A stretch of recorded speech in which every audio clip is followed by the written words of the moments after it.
11 సీట్లలో కూడా 6 ఎమ్మెల్యేలు ఆల్రెడీ టీడీపీ టచ్లో ఉన్నారండి. 6 కాదండి, కాపాడుకునే పరిస్థితి ఉందంటారు వైసీపీ పార్టీకి. అట్లాంటిది ఏం లేదు. వీళ్ళు ముందుగానే వాళ్ళకి అలవాటు కాదు. ఎందుకంటే 95లో చంద్రబాబు నాయుడు గారిని ఏదైతే ఎన్టీ రామారావు గారి ప్రభుత్వం కోల్దేయటం కోసం వైస్రా హోటల్ మొత్తం కాంట్రాక్ట్ తీసుకొని ఆ రోజు ఉన్న వాస్తవం 10 మంది అక్కడ ఒక పెద్ద ఏదైతే మీడియా మాంత్రికుడు వాళ్ళ అధిపతి ఏదైతే వాళ్ళ పీఠాధిపతి ఎవరైతే రామోజీ గారు ఒక వ్యూహాత్మకంగా మొత్తం వచ్చేసారు. మొత్తం 150 మంది ఎమ్మెల్యే లోపల చెప్పేసి ఈ రోజులాగా ఆ రోజు మీడియా లేదు కదా, ఈరోజు సెల్ ఫోన్లు లేవు కాబట్టి వాళ్ళు చెప్పిందే నమ్మారు. చెప్పి నేను బాగుపోతే నేను ఒక్కడైపోతాను చెప్పేసి అట్లా కూర్చి మొత్తం ఆ రోజు వాళ్ళ మీడియా మేనేజ్మెంట్ తోటే చంద్రబాబు యొక్క సామ్రాజ్యం ఏర్పడేసినటువంటి వాళ్ళకి ఈరోజు మీడియా మేనేజ్మెంట్ చేయడం పెద్ద కొత్త కాదు. అందువల్ల ఏంటంటే వాళ్ళు ఈరోజు ఏంటంటే అబద్ధాలని మొత్తాన్ని పుంకాలుగా ప్రచారం చేసుకుంటూ ఒక అభద్రతని ప్రజలు కన్ఫ్యూజ్ చేస్తూ ఉండు. ప్రజలు మాత్రం జగన్మోహన్ రెడ్డి గారు ప్రజల్లోకి వస్తే ప్రజలకి ఏందో వాస్తవం తెలుస్తాయి కాబట్టి అందువల్ల ఇది 6 కాదండి, ఒకటి మాత్రం 6 కాదు. చివరికి జగన్మోహన్ గారు మిగిలినప్పటికీ వైఎస్ఆర్ కాంగ్రెస్ పార్టీ శాసించే రోజులు రాబోతా ఉన్నాయి. అందువల్ల నాయకుల మీద మాకు కాదు, జగన్మోహన్ రెడ్డి గారే మాకు నాయకుడు. పైన ప్రజలు దేవుడు ఉన్నాడు, కింద ప్రజలు ఉన్నారు. జగన్మోహన్ రెడ్డి గారి యొక్క నిబద్ధత, విశ్వసనీయత, ఆయన మంచి పరిపాలన ఉంది, పోరాడేటువంటి త్యాగం ఉన్నటువంటి నాయకుడు ఉన్నాడు. అదే మమ్మల్ని పెంచింది. వైఎస్ఆర్సీపీ పార్టీ ఘోరంగా ఓడిపోవడానికి ప్రధాన కారణం ఏమనుకుంటారు? 151 నుంచి 11 రావడానికి ప్రధానమైన కారణం ఏంటి? ఘోరాలు, నేరాలు. అంటే మంత్రులు మాట్లాడిన తీరులా, బూతులు మాట్లాడటం వలన, నేను అడుగుతా ఉన్నాను. అసెంబ్లీలో ఏదైతే ఉందో వైఎస్ఆర్సీపీ హౌస్ కమిటీలు వేస్తున్నారు. జగనన్న కాలనీలో దోపిడీ జరిగింది, భూసేకరణలో దోపిడీ జరిగింది, టిట్కో దాంట్లో దోపిడీ జరిగింది, అలా ప్రతి విషయంలో హౌస్ కమిటీలు కూడా వేస్తున్నారు. మీరు పెద్దాన్ని చెబుతా ఉన్నాను. మీరు దోపిడీ జరిగింది 2014-19 మధ్య. అదేవిధంగా ఎస్సీ కార్పొరేషన్ 600 కోట్ల స్కామ్ జరిగింది. అదేవిధంగా ఏదైతే ప్రతి స్కీమ్లో స్కామ్ జరిగింది. ఈవెన్ స్కిల్ డెవలప్మెంట్లో కదా చంద్రబాబు జైలుకి వెళ్ళింది. ఈవెన్ ఈడీ ఎవరి చేతిలో ఉండదండి, సెంట్రల్ గవర్నమెంట్ చేతిలో. వాళ్ళే చెప్పారు కదా ఎస్ దీంట్లో ప్రూవ్ అయిందని చెప్పేసి అని. అంటే అవినీతి గురించి కాదు. అదేవిధంగా చింతకాయల పాత్ర ఉన్నాడు, చెత్త నా కొడుకు ఈ నా కొడుకు అని చెప్పేసి బహిరంగ తిట్టాడు కదా. అదేవిధంగా ఏదైతే మన ఈయన పట్టాభి తిట్టాడు కదా, బోసరికి అని చెప్పేసి తిట్టడం వాళ్ళే తక్కువ తిట్టలేదండి. మీరు ఏది చెప్పారు తిట్లు అనేది కావచ్చు, లేదంటే వీళ్ళు అనేది అదే క్రెడిట్ ఓడించారనుకుంటే వాళ్ళు తిట్టారు కదా. వాళ్ళు ప్రజలు చూశారు. ఎందుకంటే 3 పార్టీలు కలిసి బీజేపీ సెంటర్లో ఉంది. అదేవిధంగా ఇక్కడ కూడా ఉంటే డబుల్ సర్కార్ కావచ్చు, అదేవిధంగా పవన్ కళ్యాణ్ కొత్త సిరిస్మా కావచ్చు. అందువల్ల ఏంటంటే ప్రజలు ఒక తీర్పు ఇచ్చారు, దాన్ని మనం స్వీకరించాల్సింది. నేను అడుగుతా ఉన్నాను, ఇదే కూటమి కదా 2014 కూడా వచ్చింది. ఇదే కూటమి ఉన్నప్పుడు ఇదే కూటమి 2019లో వచ్చినప్పుడు తీర్పు ఇచ్చారు కదా. అందువల్ల ప్రజలు ఏంటంటే వాళ్ళు ఒక తీర్పు ఇస్తూ ఉన్నారు. అందువల్ల ఏంటంటే దాన్ని శివసావిద్దాం. ఇప్పటికైనా ఓటమికి ఎందుకు ఓడిపోయాము అనే పార్టీ ఏమన్నా పోస్ట్ మార్టం చేసుకుందా సార్? ఒకటండి, కారణాలు ఏంటి?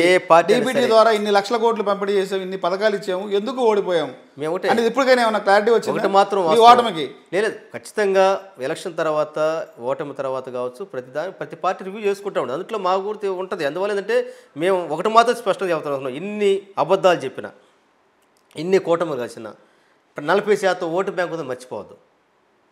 అందువల్ల ఇప్పటికీ సింగిల్గా ఆంధ్రప్రదేశ్లో majority party YSR Congress party. ఆ భయం వాళ్ళకు ఉంది కాబట్టి, ఆ భయం వాళ్ళకి తెలుసు. వాళ్ళ బలమేందో తెలుసు, వాళ్ళ బలహీనత తెలుసు. వాళ్ళకి తెలుసు మనం ముగ్గురు కలకపోతే ఏకాకులమే.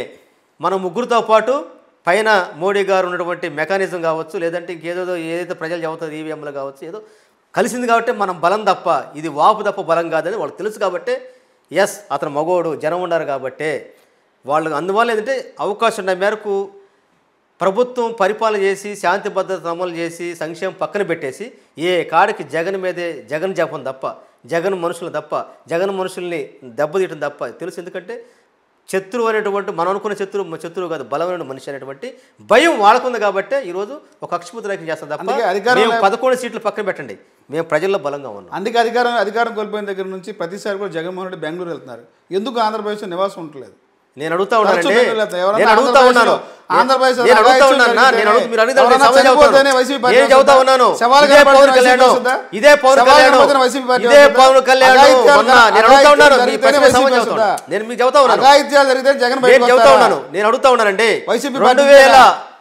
నుంచి 24 వరకు చంద్రబాబు హైదరాబాద్లో పోలేదా?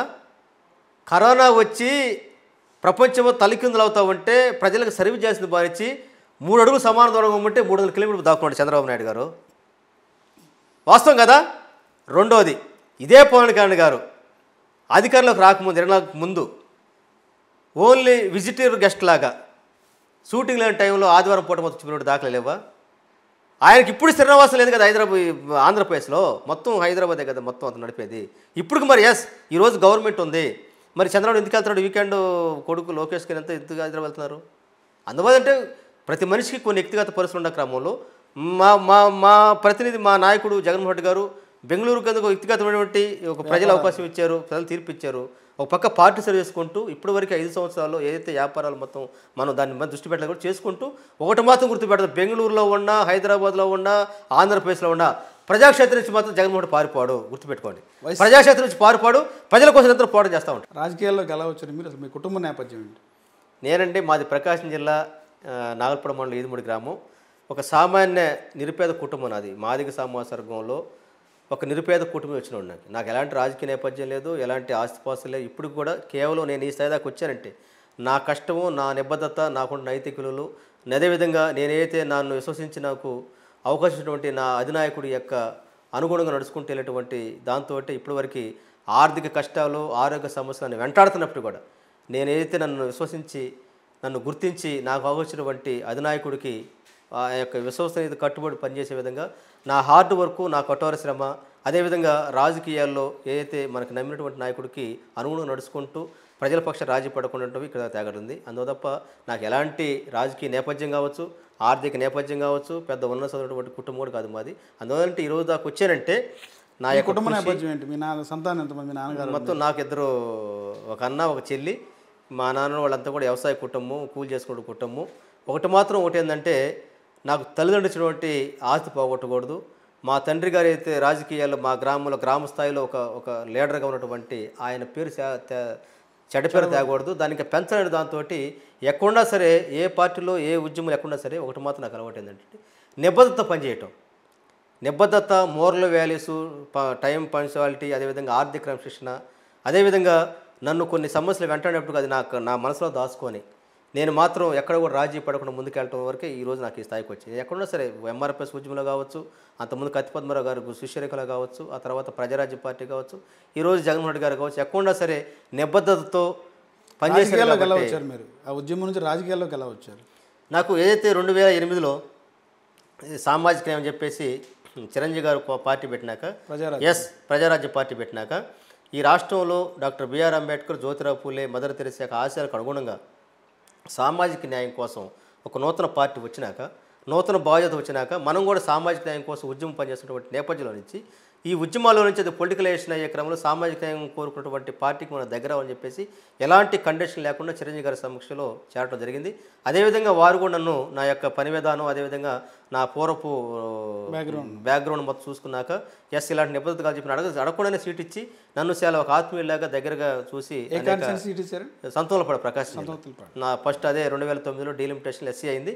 మొట్టమొదటిసారిగా నేను అడగపోయినా కూడా మొత్తం ఆర్థిక వెసులుబాటు వారే ఇచ్చి, వారే అనౌన్స్ చేసి నన్ను చాలా జాగ్రత్తగా, నన్ను చాలా సొంత తమ్ముళ్లాగా రాజకీయ గుర్తింపు అక్కడి నుంచి నా ప్రయాణం మొదలైంది. చిరంజీవి కుటుంబంతో మీకు ఫస్ట్ నుంచి అటాచ్మెంట్ ఉంది?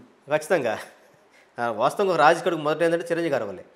అందువల్ల ఏంటంటే వారు రాజకీయాలు ఉన్నంత వరకు వారితో ఉన్నాను. రాజకీయాలు విరమించుకుని నేను కూడా బయటకు వచ్చేసినాక, అదేవిధంగా బయటకు వచ్చినాక అప్పటి వరకు కులంలో, అదేవిధంగా ఒక సామాజిక నడిపి నేను ఒక రాజకీయం ఉన్న పరిస్థితిలో మనం రాజకీయాల్లో టీడీపీ, కాంగ్రెస్ విధానాలు చూసినాక మంది ఆ పార్టీలు ఇవ్వలేమని చెప్పేసి మాదిలకి ఒక పక్క వర్గీకరణ జరుగుతున్న నేపథ్యంలో వర్గీకరణ జరుగుతున్న మరి సంక్షేమ రంగంలో సామాజిక న్యాయం జరగాలంటే కార్పొరేషన్ అనేది అప్పటికే బ్రాహ్మణ కార్పొరేషన్ ఉంది, కాపు కార్పొరేషన్ అటువంటిది చంద్రబాబు పెట్టినాక మరి మాదిలని తప్పిస్తే మాదిలకి నువ్వే చెబుతున్నావు కదా, మాదిలకి స్థితిగతులు నాకు తెలుసు, వాళ్ళకి అన్యాయం చెప్పి అన్నాక మరి సంక్షేమ రంగాల రిజర్వేషన్ న్యాయం జరగాలంటే కార్పొరేషన్ అవసరంగా నువ్వెందుకు పెట్టలేదు నువ్వు? అందుకని మేము ఒక ప్రశ్న వేసాం, బ్రాహ్మణుల కార్పొరేషన్, కాపుల కార్పొరేషన్, మాదిగలు ఏం పాపు చేశారు చంద్రబాబు అని చెప్పేసి మేము 2016 ఏదైతే ఆగస్టు 12వ తారీఖు నాడు మాది కార్పొరేషన్ సాధన సమితి పెట్టుకొని అన్ని పార్టీలు తిరిగాం. ఆ క్రమంలోనే జగన్మోహన్ రెడ్డి గారు పాదయాత్రప్పుడు కలిసాం. ఆ రోజు స్పష్టంగా చెప్పాడు, అయితే మేము ఎప్పుడైతే మాదిగల ప్రత్యేక కార్పొరేషన్ కావాలని చెప్పి వారు నోటీస్ తీసుకెళ్ళాక ఇది న్యాయమైన సమస్య, వర్గీకరణ సమస్య అనేది కేంద్ర ప్రభుత్వం ఉంది కాబట్టి కేంద్రంలో అది కేంద్రం చేస్తుంది కాబట్టి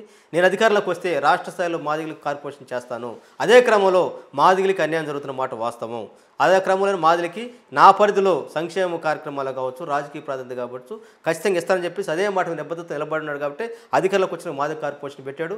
ఆ క్రమంలో మాదిగ కార్పొరేషన్కు నీలాంటి వాళ్ళు ఉంటే ఆ సమాజానికి తొందరగా కనెక్ట్ అవుతారు కాబట్టి వాళ్ళకి నువ్వు న్యాయం చేసుకొని చెప్పి ఆ విధంగా రాజకీయ పార్టీలో క్రమక్రమంగా ఈరోజు ఈ స్థాయికి వచ్చానంటే నా యొక్క పని విధానం, నేను ఏదైతే నా యొక్క విశ్వసనీయత, నా యొక్క శ్రమ, ఎన్ని కమిట్మెంట్ కూడా ఇక్కడ తెచ్చింది.